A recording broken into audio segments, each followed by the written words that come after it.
Hi, my name is Steve Marx, and today I'd like to help answer the question, what is Windows Azure? To understand what Windows Azure is, let's first talk about what it takes to run an application out on the internet. There's a lot to think about.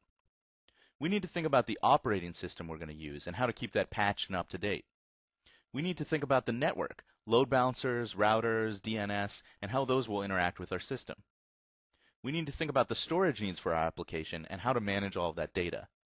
And we need to think about scale. How are we going to scale to our many users who are geographically distributed?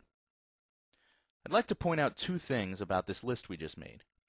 One is that everyone has to deal with it, no matter what they're building. It's not just you. The other is that none of this had anything to do with what we wanted to build, our application.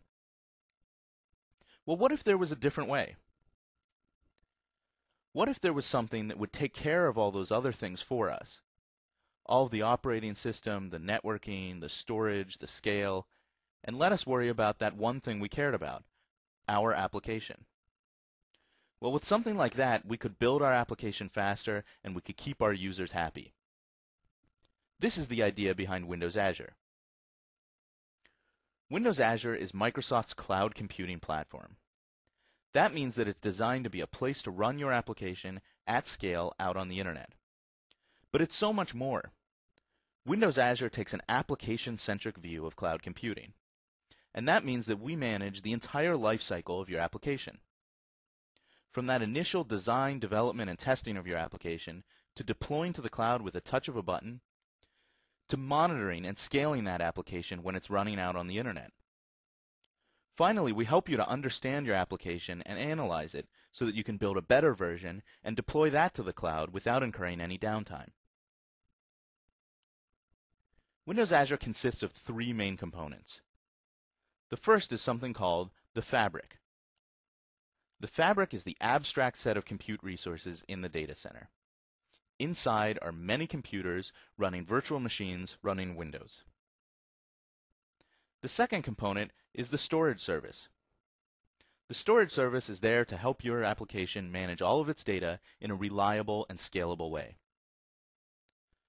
The third component is the developer experience. We package all of this, the fabric, the storage, all of the APIs in the cloud. We add some integration with Visual Studio, and we deliver it to you in the form of an SDK that you can download for free and run on your desktop.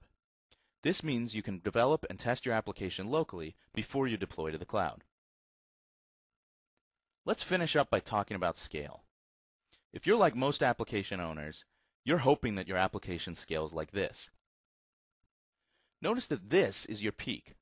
If you had to pay upfront for the resources you were going to use at the peak, you would be wasting all of this. In Windows Azure, we took a different approach. And this model should be familiar to you because you use it each and every day when you turn on the lights in your house. The electricity going to your home is a utility. And a utility means that you pay for it only when you use it. When you turn on the electricity, you start paying, and as soon as you turn it off, you stop. If we apply that same notion to the computing resources in our data centers, we arrive at the Windows Azure model, a utility model where you pay for only what you need and only when you use it. With that model, you can stop worrying about where your peak is, you can stop paying for things up front, and you can save a lot of money. I hope that this has given you a better understanding of what Windows Azure is and what it can do for you. If you'd like to learn more, I'd encourage you to visit dev.windowsazure.com.